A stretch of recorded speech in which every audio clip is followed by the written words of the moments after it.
more to be by your side. Oh, think of the fast breaks. I yearn to toss your lobs. Think of the spacing. Would you let me play power forward? Yes, anything. Even though I'm clearly a center? Oh, whatever you want. Because together we will bring back Showtime. Too bad Lord Demps would never trade me here. He just hates House Lakers. He's always been jealous of big markets. Let Rich handle Dell. But you'd have to give up your entire young core for my rights. I would trade every single one of them for just a chance to play with you. Between you and me, they're a bunch of fools and overhyped squires. Even the ball boy? Lonzo? Good riddance to him and his oaf of a father. And once he's gone, we'll bring in a real Lord Commander, like Jason Kidd Wait, or stop, Mark Jackson. stop. Son of a... No. Are you completely mad? He saw us. He saw us tampering. It's all right, I know. So what should we do with you? Don't trade me. I'm really good, except for shooting free throws and 3-pointers, layups. But I was the number 2 pick. He was the number 2 pick. The things I do for rings. On July 9th, 2019, the Pelicans traded Anthony Davis to the LA Lakers in exchange for Lonzo Ball, Brandon Ingram, Josh Hart, and 3 first-round draft picks, including the Lakers' number 4 overall selection in the 2019 NBA Draft. And just like that, the long saga was finally over. After months of speculation, unsuccessful attempts, and maybe possible interference, the trade was finally complete. But to fully understand what this means moving forward, we have to understand how we got here, and as the title teases, why it may not be a match made in heaven for Anthony Davis in the City of Angels. Anthony Davis has made it no secret that LeBron James was his favorite player growing up. So with that admiration for LeBron, it's easy to see why AD would want to play with him. As we know, AD didn't outright say that the Lakers were his only choice to be traded to, but comments from AD and his dad in reference to re-signing with a new team once the trade was done led us to believe the Lakers were the only team in play. However, for AD to seek a trade and decide that New Orleans was no longer a fit for him, there had to be a turning point.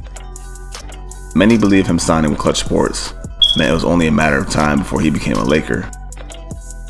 While I do agree that Rich Paul and LeBron were the primary influences in his trade request, the minimal success in New Orleans also has to be considered as a possible factor.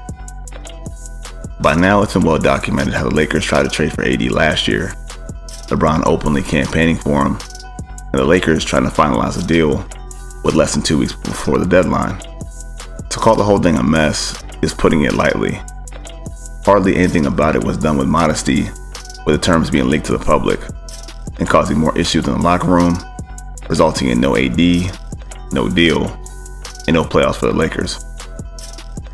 But now, with the deal official, the Lakers can now focus on basketball, and for the bulk of this video, I'd like to focus on how the addition of AD will impact them on the court, and also touch on how it'll affect AD off the court as well.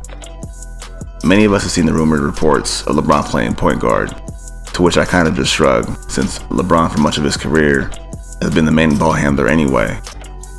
How that'll affect AD is the spacing on the floor. For the last 3 years, 56% of AD's shots have come from 9 feet and closer to the rim. As we know with LeBron James, he makes a living off of isolating opposing bigs away from the basket and then taking them off the dribble with a kick out as an option, which results in putting AD further away from the rim.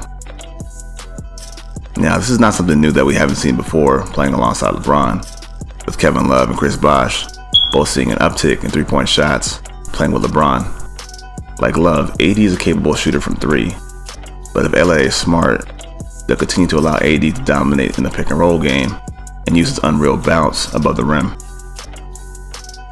Where AD may end up getting more than he bargained for is if the Lakers fall short of expectations.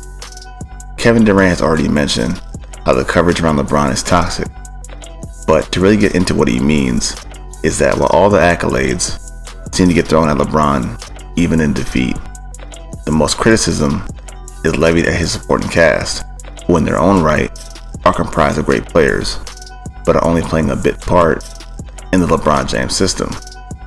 Not to mention how when the chips are really down, LeBron won't be there to stand up for his teammates publicly, or put out the media fires, and be the teammate media members will like you to think he is.